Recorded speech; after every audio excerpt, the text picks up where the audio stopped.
정용섭의 인문학적 기독교 풀이. 기독교가 뭐고? 제35강 인간에 대해. 반갑습니다. 제가 반복해서 드리는 말씀이지만 좋은 계절이죠. 오늘이 2008년 5월 22일입니다. 이날 우리가 만났군요.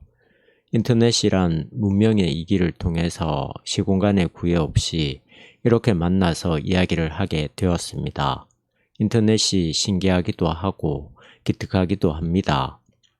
100년 전쯤에 사람들은 전혀 상상할 수 없는 소통의 공간이 시작된 거니까요. 앞으로 500년 후에 우리 후손들은 어떤 방식으로 소통할까요? 아마 지금 우리가 전혀 상상할 수 없는 일들이 벌어지겠죠. 참으로 신기합니다. 인간이란, 오늘 우리가 같이 공부할 게 인간학인데요. 우리가 사람의 특징을 갖고 산다는 건 자연의 일부로서가 아니라 문명을 일군다는 뜻입니다. 자연 안에서만 산다는 것은 자신과 종족 보존에 모든 근거를 두는 삶의 형태예요. 거기에는 죄도 없고 사랑도 없고 아무것도 없습니다. 동물들의 삶이죠. 그들은 그저 자연 안에 들어가 있을 뿐이죠. 그들에게는 윤리가 가능하지도 않을 뿐 아니라 큰 의미도 없습니다. 그들에게는 선악이 큰 의미가 없어요. 그냥 자연 안에서 삽니다. 그런데 인간만이 자연 안에서 적응을 못해요. 그래서 우리가 불안한 겁니다. 동물들에게는 죄가 문제되지 않아요. 죄의식이 없으니까요. 그냥 자연의 메커니즘 속에서 살아가는 겁니다. 사람만이 이런 문제로 힘들어해요. 그로 인해 문명이 발생한 겁니다. 그 문명이 실질적으로 인간을 구원하는가 아니면 파괴하는가 하는 것은 차치하고라도 어쨌든 인간은 동물들에게서 볼 수 없는 독특한 문명을 이루고 살아갑니다. 일단 우리는 그런 방식으로 살도록 되어 있어요. 그래서 우리 인간은 모두 자기 안일에만 머물지 않고 주변 사람들과의 연대감을 꾸준히 찾아 나가고 있습니다. 사회 정의를 이루기 위한 거창한 의미의 연대감은 둘째로 치더라도 마틴 부버 같은 사람이 말했듯이 사람은 나와 너와의 관계를 통해서 사람이라는 사실을 확인할 수 있으니까요. 부버는 나와 너에서 이 세계가 점점 나와 그것의 사물적 관계로 되어가고 있는데 나와 너의 인격적 관계를 회복해 가야 하며 거기에서만 인간 존재의 근거를 확인할 수 있다고 했습니다. 중국에서 지진으로 수만 명이 죽었고 행불자도 많다고 합니다. 이미 미얀마에서도 해일로 십수만 명이 죽었지요. 여러분은 이런 소식을 들을 때마다 어떤 생각을 하나요? 대한민국은 하나님이 축복해서 대지진, 사이클론, 해일 같은 자연재해들이 많지 않아 다행이라고 생각하나요? 우리는 하나님께 축복받은 땅에서 살고 있으니까 안도하며 넘어가야 할까요? 우리에게 큰 재앙이 없다고 하는 건 다행이겠죠. 그러나 재앙의 문제는 좀 전에 말한 대로 인간적 연대라는 점에서 볼 때 그렇게 생각하고 지나칠 수 없는 일입니다. 우리가 대한민국만이 아니라 지구 안에 같이 사는 모든 사람을 생각해야 한다는 점에서도 그렇고 인류 보편적인 휴머니즘에 근거해서도 그렇고 더 근본적으로는 하나님과의 관계에서도 그렇습니다. 우리는 기독교 신앙을 실제적으로 느껴야 해요. 이게 참 어렵습니다. 우리의 한계이기도 하고요. 한국뿐 아니라 외국의 다른 기독교인들도 크게 다르지 않다고 보는데요. 이게 특히 미국 쪽에 가벼운 복음주의가 들어와서 기독교가 상품처럼 되어버렸습니다. 상품은 포장만 잘하면 되는 거예요. 그건 이용하는 것에 불과합니다. 책이 다른 곳에 있어서 제가 정확한 인용을 할 수 없는데요. 유진 피터슨은 그런 이야기를 했습니다. 미국의 교회는 상품이 되어버렸다. 그래서 신자들이 큰 교회에 다니면서 자기 입맛에 맞는 것들을 고르는 겁니다. 대형 마트에 들어가 다양한 물건들을 구매하듯이 말이죠. 그리고 종교 지도자들은 소비자인 신자들에게 입맛에 맞는 것들을 진열하기에 바쁘고요. 자기가 원하는 것이 무엇인지, 그것이 옳은지 그른지, 그걸 먹으면 몸에 좋은지 설사가 나오는 건지도 모르고 그렇게 하고 있어요. 미국 교회라고 다 그런 건 아니겠죠. 그래도 각 나라 교회의 지향점은 있거든요. 거칠게 표현해서 미국 교회의 방향이 바로 값싼 실용적 복음주의입니다. 그리고 그것이 우리나라에 그대로 직수입되었고요. 유럽에서 들어온 교회는 우리나라에서 다 죽을 쓰고 있어요. 루터교나 성공회가 그렇잖아요. 우리나라 성공회는 영국에서 직접 들어왔는지 미국을 통해서 들어왔는지는 정확히 모르겠지만 영국 성공회에서 온 것으로 본다면 그렇습니다. 사실은 유럽에서 온 교회들이 기독교적인 뿌리가 있는 건데 우리나라에서는 맥을 못 춥니다. 다시 우리 공부로 돌아와야겠네요. 기독교 신앙은 실질적으로 기독교 신자의 의식의 문제입니다. 신앙이 신자의 생각과 삶 속에서 성육신이 되는 거란 말이죠. 이런 말은 여러분이 하도 많이 들어서 제 설명이 더 필요 없을 텐데요. 그래도 참 이상하죠. 설명을 많이 듣는다고 깨닫는 게 아니거든요. 공부든 예술이든 신앙이든 이것은 낱말 뜻만 알아서 해결되는 게 아닙니다. 공부라는 것은 뭐를 안다는 것인데 정보 차원에서 아는 것과 실질적으로 자기 삶이 거기에 참여하는 것과는 많은 차이가 있어요. 기독교 신앙을 시작할 때부터 차근차근 신앙과 삶의 일치를 배워야 하는데 그런 훈련이 안 되어 있는 거죠. 여러분도 그런 것을 느끼는지 모르겠습니다. 목사님들도 그걸 눈치채지 못하는 것 같습니다. 다 놓치고 있어요. 기독교 신자들이 붕붕 떠서 다닙니다. 영적으로 안정적이지가 않습니다. 제가 보기에 그런데요. 그렇지 않습니까? 일반적으로 보면 늘 들떠 있는 사람이 있어요. 뭘 사야 하고 말을 쏟아내야 하고 안정이 안 된 것처럼 말입니다. 뭔가를 채우기 위해서 두리번거리는 방식으로 사는 거지요. 영성 이야기는 많이 하지만 사실 영성은 우리가 배워서 얻을 수 있는 게 아닙니다. 몇몇 기도 방법을 안다거나 큐티를 한다고 해서 얻어지는 게 아니에요. 그런 것은 얼마든지 흉내낼 수 있는 거니까요. 우리가 어떻게 기독교 신앙에 밀착되느냐. 그것이 신앙의 성육신인데 이게 안 되는 경우가 정말 많습니다. 근본에 대한 질문. 요즘 수요일 저녁마다 샘터 교회에서 시편을 공부하고 있습니다. 신자들을 가르치는 것은 둘째치고 시편을 하나씩 읽어가면서 제 공부가 많이 됩니다. 어제 제가 공부하면서 느낀 건데요. 시편에는 여러 유형의 이야기들이 나옵니다. 시편 기자는 주로 이 세상에서 일어나는 모든 불행, 저주, 악독 등을 많이 그려냅니다. 그렇지만 결국 그는 하나님께 질문을 하는 겁니다. 이 세상이 이렇게 된 이유가 뭐냐? 당신은 지금 왜 침묵하느냐? 왜 당신이 없는 것처럼 이 세상이 돌아가는가 하고 묻는 거예요. 우리에게도 하나님께 따지는 자세가 필요한 것 같습니다. 삶의 궁극적인 질문을 가진 사람만이 하나님께 질문할 것을 압니다. 기독교 신앙은 오래전부터 그걸 말하고 있어요. 창세기부터 요한계시록까지 다 그래요. 여러분이 그걸 빨리 눈치채야 합니다.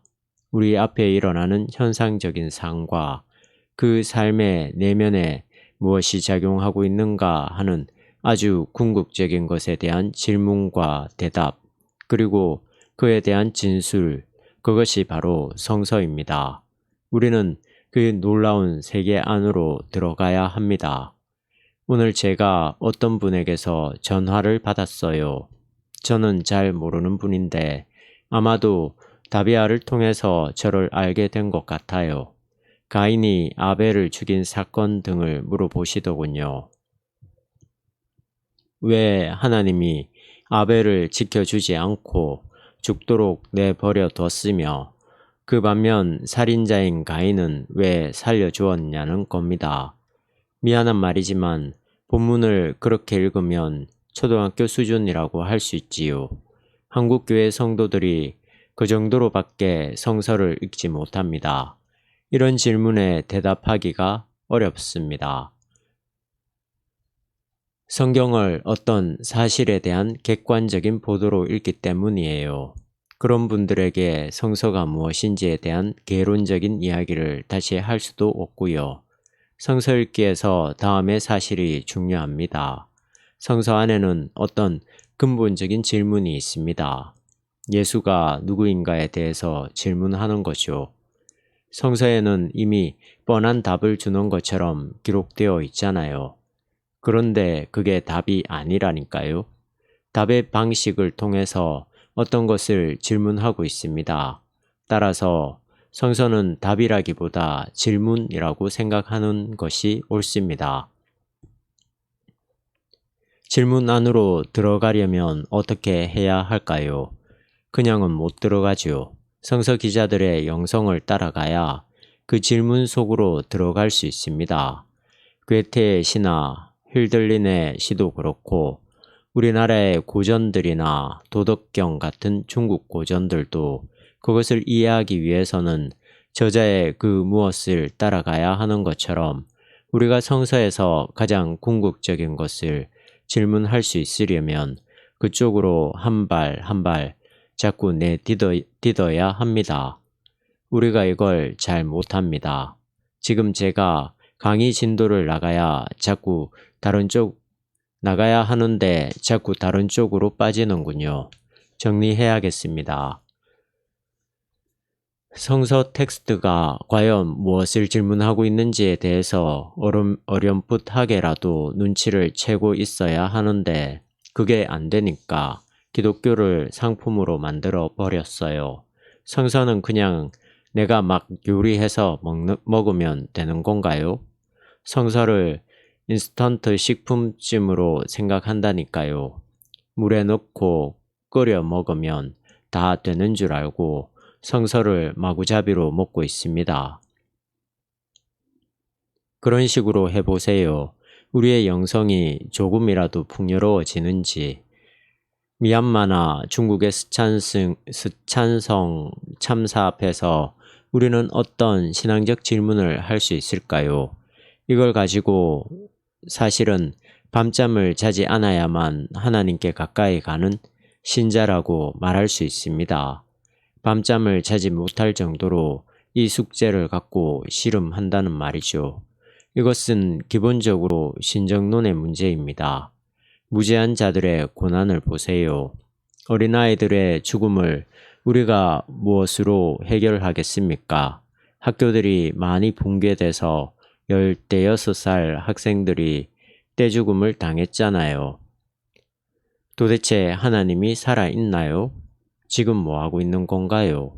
제가 돌아오는 주일에 이 주제로 설교를 하려고 생각 중입니다. 일반적으로 교회력에 따르는 설교를 3년 동안 했는데요. 이번에는 이 사건이 너무 커서 잠시 교회력과 별도로 이 설교를 하려고 합니다. 아마 돌아오는 주일이 성령 강림 두 번째 주일일 겁니다.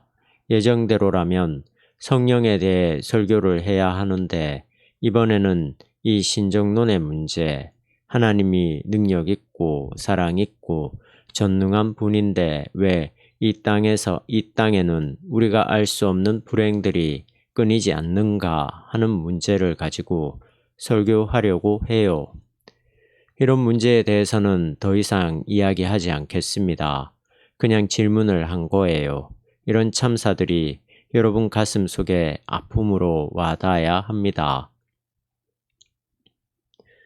기독교 신자들은 늘 세상 문제로 고민하며 살아야 한다는 뜻은 아니에요. 그냥 편하게 사십시오. 자신의 존재를 가볍게 할 필요가 있습니다. 기독인의 삶에서 가벼워짐과 무거워짐이라는 두 가지 사태가 긴장 관계를 맺어야겠군요. 자기 자신에 대해서는 조금 가볍게 여기는 거예요. 자기 연민에 빠지지 말고 자신을 끝없이 가볍게 만들고 축소시키세요. 거의 무화시킬 정도로 말이죠. 신비주의자들이 말하는 영성은 자기 축소, 자기 무화입니다. 그 자리에서 하나님의 나라가 확대됩니다.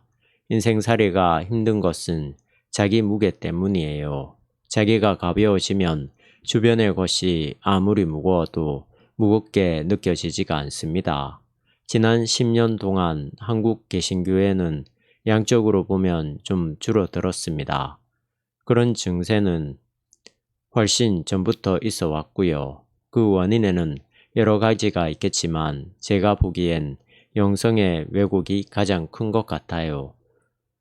우리는 기껏해야 어게인 1907 같은 것들이나 합니다. 일종의 향수병이라고 할까요? 복고주의입니다.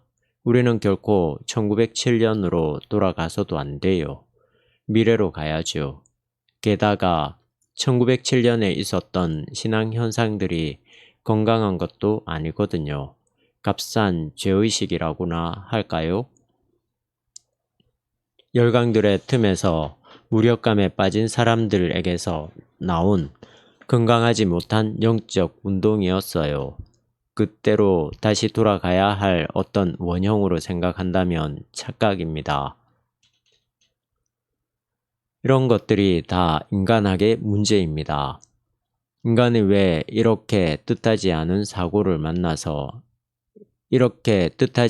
사고를 만나서 죽게 되는가? 이 문제 갖고 우리가 고민해야 하지 않을까요? 인간의 삶이 도대체 무엇인가? 태어나자마자 죽는 아이들이 있는데 그 아이들에 대한 책임은 누가 지는가? 조금 더 만화 같은 질문을 한다면 제 아버님이 70세쯤 돌아가셨는데요. 제가 그분보다 장수해서 90살 정도에 죽어 나중에 천국에 간다면 아버님과 저는 어떤 모습으로 만나게 될까요? 제 아버님이 저보다 더 젊을 것 같아요. 그냥 재미로 한 이야기입니다. 인간의 삶, 생명이 도대체 무엇인가에 대한 질문이 우리에게서 진지하게 나와야 하는데 우리는 그러지 못해요. 정말 진지해야 할 부분에서는 진지하지 않고 가볍게 넘어가야 할 부분에서는 너무 무거운 경우가 많습니다. 시청 앞 광장에서 반북, 반핵, 반 김정일 같은 일에는 엄청나게 열을 올리지만 신정론 같은 중요한 문제들, 여기에는 동성애 문제도 들어가는데 우리 우주보다 더 중요한 생명의 문제들은 너무 쉽게 처리해 버립니다.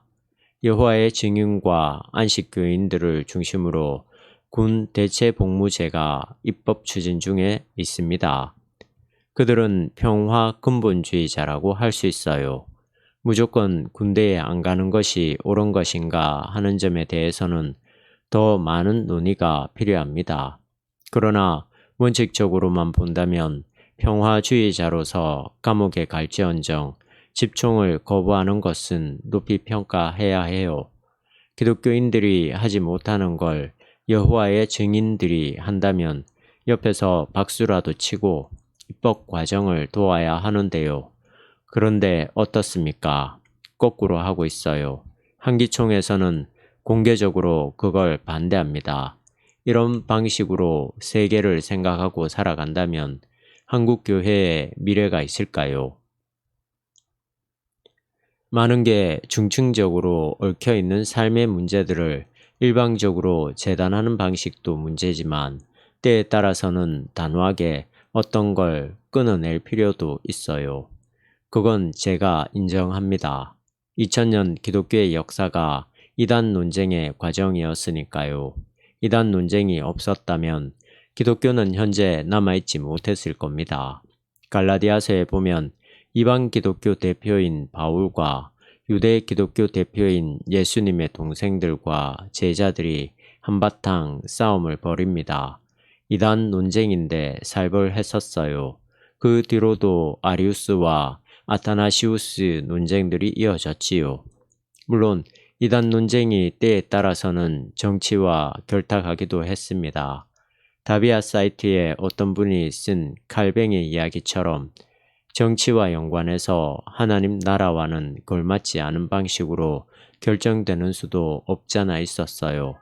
그러나 진리를 세워 나가기 위해서는 어쩔 수 없었던 것 같아요. 이런 논쟁들이 있어야 한다는 걸 전제하면서 집총 거부라든지 평화를 위한 군 대체 복무 등을 타 종교가 하는 것에 대해 우리가 지원해 주지는 못할 망정 트집을 잡고 있는 기독교인들을 볼 때 과연 최소한의 인간적 태도나 영성 혹은 인간의 삶에 대한 이해가 전혀 없는 게 아닌가 하는 생각이 듭니다. 가현설적 사고방식. 왜 이런 일들이 벌어질까요? 저는 기본적으로 기독교 신자들이 가현설에 빠져 있기 때문이라고 봅니다. 가현설에 대한 교리사적 배경은 제가 길게 설명하지 않을게요. 예수님은 진짜 인간이 아니라 그냥 가짜로 나타난 그림자였을 뿐이라고 주장한 게 가현설이에요. 신성을 너무 강조하다 보니 그렇게 됐습니다. 기독교 역사에 이런 이단 논쟁이 많았는데요. 이단은 정통과 대부분 비슷합니다. 한자로 보면 끝만 다른 게 이단이에요. 그래서 이단적인 성향이 소위 정통이란 교회에 계속해서 붙어 있는 겁니다. 종이 한 장 차이예요. 제가 어딘가에 썼을 텐데요. 성령과 악령의 차이는 종이 한 장이라고요. 이단인지 아닌지도 마찬가지예요. 전체가 다르면 확 드러나지만 대부분이 비슷하고 어떤 부분만 살짝 다르면 구별하기 어렵습니다. 가연설을 주장하는 사람들도 예수님을 하나님으로 믿어요. 예수님은 하나님의 아들이라고 인정도 해요. 다만 그걸 너무 강조하다 보니까 예수님의 인성을 약화시키게 된 거죠. 어떻게 보면 오늘 한국교회 신자들은 다 가연설에 빠져 있습니다. 예수님을 온전하게 인간으로 생각하지 않으니까요. 이미 예수님은 신이 되어버리고 말았어요.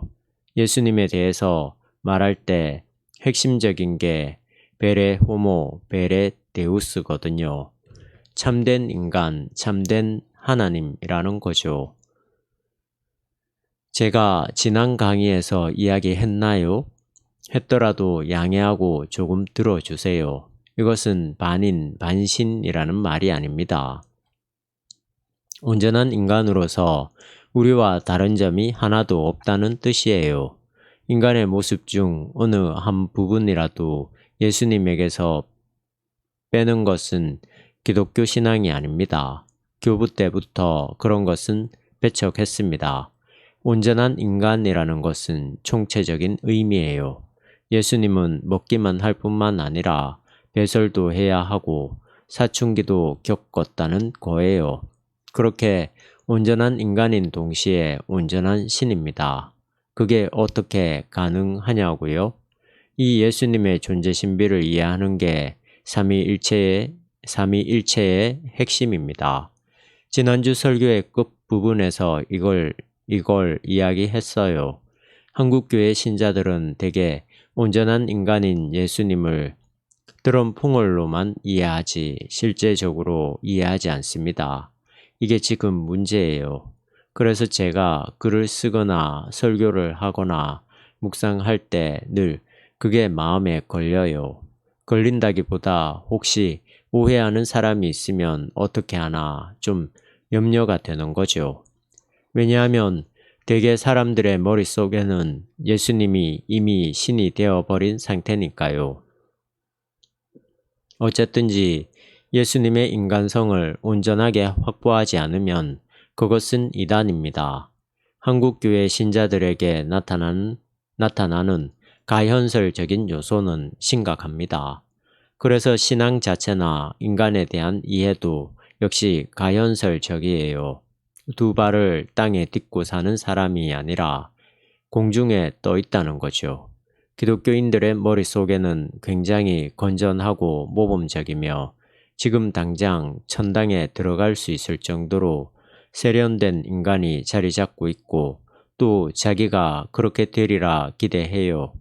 그걸 뭐라고 해야 할까요? 모범적인 바리새인 타입이라고 할 수 있겠네요. 건전하게 산다면 그것도 좋아요.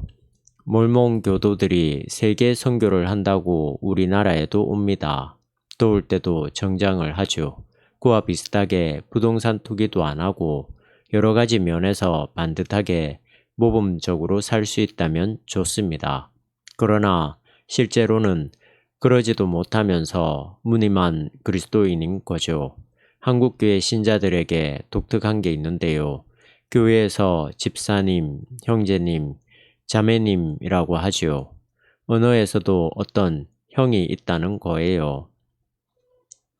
여기서 무엇이 문제일까요? 자기가 좋아하는 삶을 다른 사람에게 강요하면서 다른 사람의 삶을 인정하지 않는 겁니다. 다양한 유형의 사람들을 이해하지 않고 자기 모양만 절대화시켜서 그 안으로 끌어들이려고 해요. 모든 사람들에게 어떤 틀을 정하는 겁니다. 담배 피우지 마라, 술 마시지 마라는 등의 어떤 규범이나 범주를 정한다니까요. 그런 인간 이해가 우리에게 아주 강합니다. 그런 분위기 속에서는 동성애자들은 견디질 못하죠. 숨이 막히니까요. 평화주의자, 노동운동가 등 여러 유형의 삶이 있잖아요.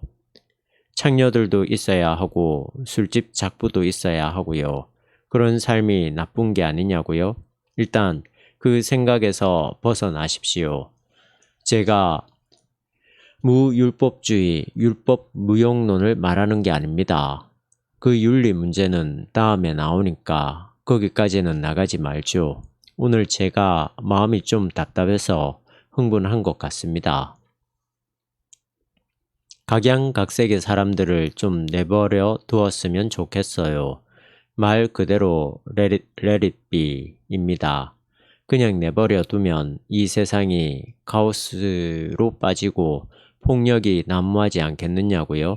물론 세계 질서가 잡힐 수 있을 정도의 최소한의 질서는 필요하겠죠. 그것마저 우리가 다 방기하자는 뜻은 아닙니다. 다만 각각의 인간이 그 질서 안에서 평화롭고 다양하게 살아가도록 하자는 거예요. 예수님도 그랬잖아요. 세리와 죄인들을 만나서 어떻게 했나요? 그냥 먹고 마셨어요. 아마도 주변 사람들이 술주정뱅이 아니야? 왜 그러고 사냐? 인간이 참 이상하다 라고 속으로 많이 조롱했을 겁니다. 예수님은 세리와 죄인들을 향해서 너희는 나쁘고 반사회적이니까 이제 손 씻고 나를 따라오라고 말하지 않았어요. 삭개오에게도 매국노 같은 짓 그만두고 깨끗하게 살라고 하지 않았습니다. 예수님은 현실 그대로 그 사람들을 인정했어요. 저도 제발 기독교가 다른 사람들을 귀찮게 하지 말고 그냥 내버려 두라고 역설하는 중입니다. 졸저 설교 비평집 상권이 나왔는데요. 설교의 절망과 희망입니다. 이번에는 재미있게도 출판사가 띠지까지 만들었네요. 예쁘게 잘 나왔습니다. 상권에는 표지 날개 속에 저자 소개와 함께 사진도 한 장 넣었습니다. 1, 2권에는 사진이 없었습니다. 이번 건은 마지막이어서 넣었습니다. 설교 비평에서도 제가 말하려고 했던 게 바로 그거였습니다. 좀 세련된 교회들, 강남 지역에 있으면서 교양 있는 사람들을 중심으로 한 교회는 자꾸 사람들을 바꾸려고 해요. 심하게 말하면 그건 코미디죠. 오정현 목사님이 강남을 클린 강남으로 만들겠다고 하죠. 옥하는 목사님도 그런 식으로 제자 훈련을 하셨을 거예요. 강남이 어떻게 되었습니까? 클린 강남이 되었나요? 여전히 거기에는 소수의 엘리트들이 한국의 1%에 해당하는 사람들이 자꾸 모여들고 있어요. 교회가 아무런 역할을 하지 못했습니다. 교회가 잘난 척을 한다는 거예요. 우리는 구원도 받았고 괜찮게 사니까 저 사람들을 정말 불쌍하게 여기고 변화시켜야겠다는 식으로요. 요즘 말로 꿈 깨는 게 낫습니다. 예수님이라면 그렇게 하지 않습니다. 자기가 좋은 방식대로 살라고 했을 거예요. 안식일을 지키고 11조를 하면서 사는 게 좋다면 그렇게 살면 돼요. 그런데 자기와는 다른 방식으로 사는 사람들에게 나를 따라오라고 계몽을 한다는 거죠. 그걸 그만두자고 설교 비평에서 말한 거예요. 계몽 좀 그만하자고요. 성숙한 시대에는 그렇게 잔소리하는 방식으로 말해서는 귀를 기울이지 않아요. 그런 말을 듣고 혹 교회에 나온다고 해도 그 사람은 유아적인 겁니다. 이미 성숙한 시대인데도 어린아이 같은 신앙이 여전히 우리에게 먹히고 있죠. 먹히는 정도가 아니라 그것만이 길인 것처럼 나가고 있는 게 우리의 현실입니다. 어떻게 하면 좋을까요? 솔직히 말해서 한국 교회가 일반적으로 이해하는 인간론은 너무 천박합니다. 우리는 종교적 계몽주의자라 할 바리새인 같아요.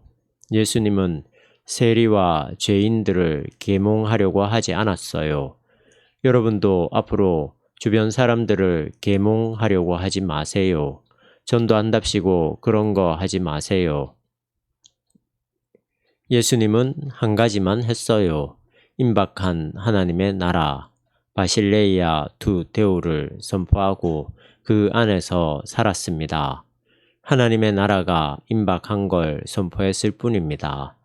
예수님은 그 사회에서 조금 부족하다고 생각한 사람들, 즉 창녀나 세리 같은 사람들을 변화시켜서 정말 괜찮은 사람들로 만들고자 닥달하지 않았어요. 그냥 그 사람들을 수용하고 초청했을 뿐이에요. 하나님 나라가 임박했다고 그쪽으로 삶의 방향을 돌리라고 안내한 거죠. 그런데 임박한 하나님의 나라로 방향을 바꾸는 일이 세리와 죄인들에게는 가능했는데 바리새인들에게는 불가능했습니다. 바리새인들을 우리 기독교인들의 전형이라고 보면 정확합니다. 역설적이죠. 이상하죠. 종교적인 열심뿐 아니라 하나님을 위해 애도 많이 쓰고 기도나 헌금은 물론 전도도 많이 하는데 왜 그런 사람들이 하나님 나라로 전향하기 힘든 걸까요? 제가 설명하지 않아도 알 수 있죠. 우리는 인간에 대한 깊은 이해가 없어요. 밀란 쿤데라의 참을 수 없는 존재의 가벼움이라는 제목과 비슷합니다. 그 책 읽으셨나요? 아주 특이한 구성과 내용으로 된 소설이더군요. 그런 소설을 쓰는 사람들 앞에서 우리가 어떤 인간 이해를 갖고 설교를 해야 하는지 심각하게 고민해야 합니다. 그런데 고민하지 않거든요. 아주 가벼운 감수성을 자극하거나 자기 연민에 빠지게 하고 상대방의 불안한 마음을 공격합니다. 죄책감에 빠지게 해서 불안한 마음이 들게 하고 그로 인해 교회에 나오도록 만드는 이런 방식은 프로이트나 니체 등이 이미 충분하게 분석해 놓은 잘못을 우리가 반복하고 있는 거예요. 이게 다 인간에 대한 잘못된 이해, 일종의 가현설에서 비롯된 겁니다. 그래서 성서가 그 당시의 방식으로 설명하고 있는 삶의 형식들이 정가의 보도처럼 오늘 21세기를 사는 사람들에게도 그대로 주입되는 참으로 어처구니 없는 일들이 반복되고 있어요. 신자들은 그게 뭔지 잘 눈치채지 못하더라고요. 대학교 교수든 변호사든 의사든 그런 면에서는 왜 그렇게도 순진한 걸까요?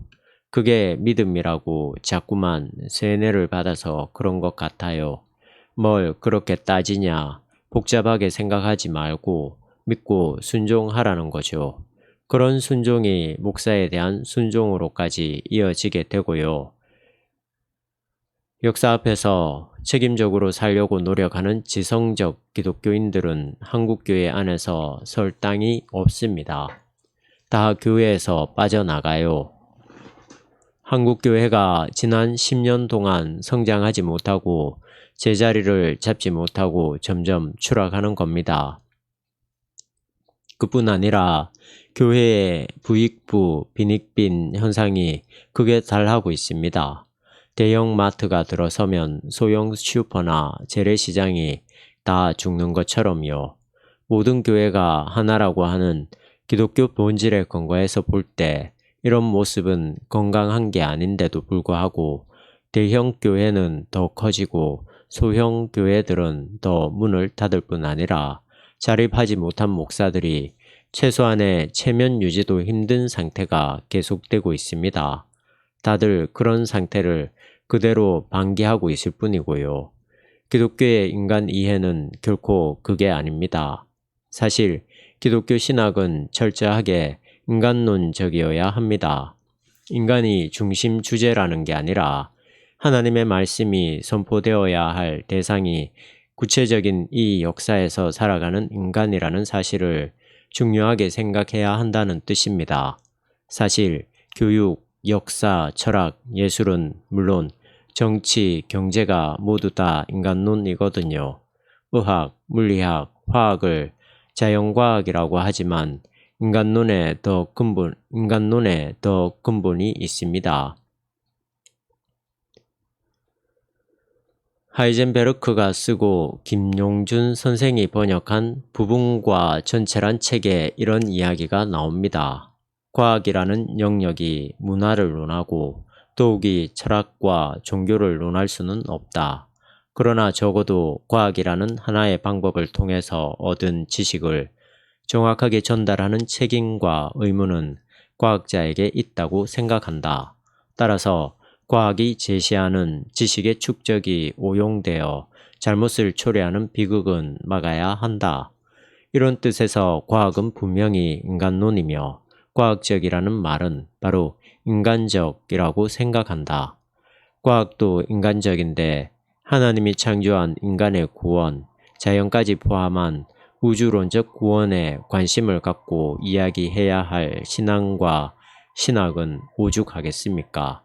그런데 우리는 방향을 잘못 잡고 쓸데없는 싸움에 우리의 영적 에너지를 소진시키는 경우가 많아요.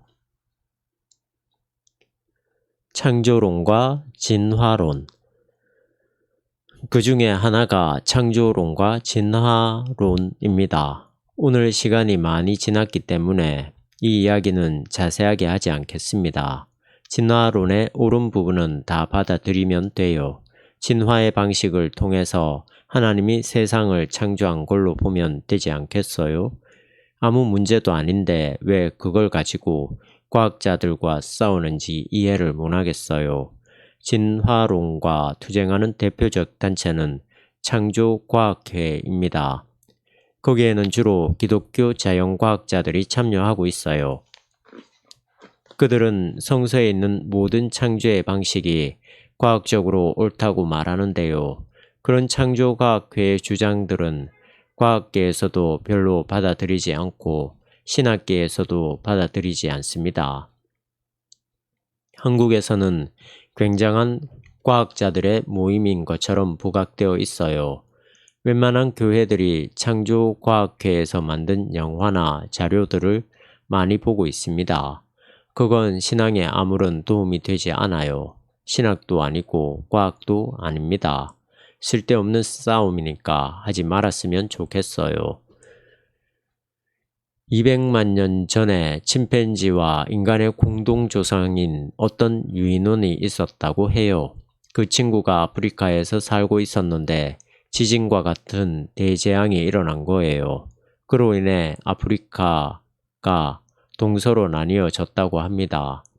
산림지대로 이루어진 서쪽 지역의 인간 조상들은 침팬지처럼 여전히 나무를 기어오르며 먹고 살았지만 초원지대로 바뀌어버린 동쪽 지역의 인간 조상들은 먹을거리가 부족해 이곳저곳으로 이동할 수밖에 없었다고 해요. 그래서 동쪽 지역의 인간 조상들이 직립 형태로 걸어 다녔는데 이러한 직립인을 가리켜 호모 에렉투스라고 합니다. 이때부터 최초로 인간적인 특징이 나타났다고 하는데 그럴듯합니다. 제가 말하고 싶은 건 진화론을 주장하는 과학자들의 인간 이해에 대해서 색안경을 끼고 보지 말자는 거예요. 엄격하게 말해서 과학자들은 신학자입니다. 그들이 비록 하나님을 믿지 않는다고 하더라도 정말로 정직한 과학자라고 한다면, 기술자가 아니라 진정한 과학자라고 한다면 당연히 신학자입니다. 하나님이 만든 원리들을 연구하고 밝혀내는 사람들이잖아요. 하나님의 계시를 해명하는 것과 똑같은 거예요. 창조 행위 자체가 하나님이니까요. 그런 점에서 과학자들과 쓸데없이 싸우지 말자는 겁니다.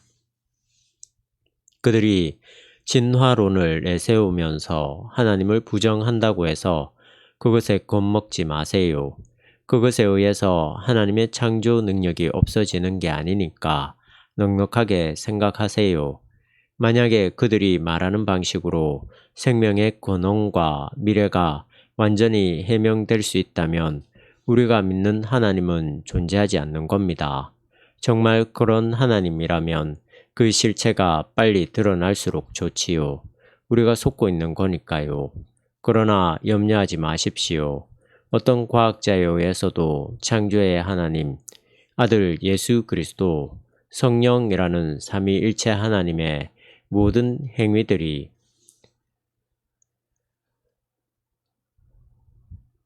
인간에 의해서 규정되지 않을 테니까요. 과학자들과 허심탄회하게 대화하면 됩니다. 그들이 말하는 게 옳으면 받아들이면서 말이죠. 그렇다면 우리는 생물학이나 물리학이 말하는 걸 무조건 받아들이면 되는 건가요? 아닙니다. 기독교적인 인간 이해가 있어요. 그걸 놓치지 않으면 됩니다. 신학적인 인간 이해는 과학자들의 인간 이해와는 다르지만 서로 소통할 수 있는 어떤 근거는 있어요. 그게 뭔지를 찾아 나가는 게 공부죠. 그 공부는 다음 주에 할 겁니다. 인간이 흙이라는 것에서부터 시작하거든요. 창조과학회처럼 진화론자들과 소모적인 싸움에 빠져들지 마세요. 그럴 시간 있으면 기독교 신앙의 핵심이 무엇인지 그쪽으로 파고 들어가세요. 기독교의 핵심에 대해서는 아주 얄팍하게 알고 있으면서 누군가가 교회를 비판하는 것 같으면 실체도 없는데 돈키호테처럼 너무 흥분해서 달려드는 것 같아요. 이것은 인간에 대한 이해가 턱없이 부족하기 때문에 벌어지는 현상입니다. 우리는 이 땅에 두 발을 딛고 있고 슬프고 허무한 삶을 살아가는 실질적인 인간을 바탕에 놓고서 하나님이 이런 우리와 어떻게 관계를 맺는지에 대해서 깊이 있게 알아야 합니다. 요즘 날씨가 좋아서 행복한데 자연재해로 인해 국내외적으로 어수선합니다. 용기를 냅시다. 어떻게든 버텨내야 하니까요. 심각한 문제라도 잘 받아들이고 즐겁게 지내길 바랍니다. 주말 잘 보내세요. 돌아오는 주일 저녁에는 강의가 없습니다. 고맙습니다.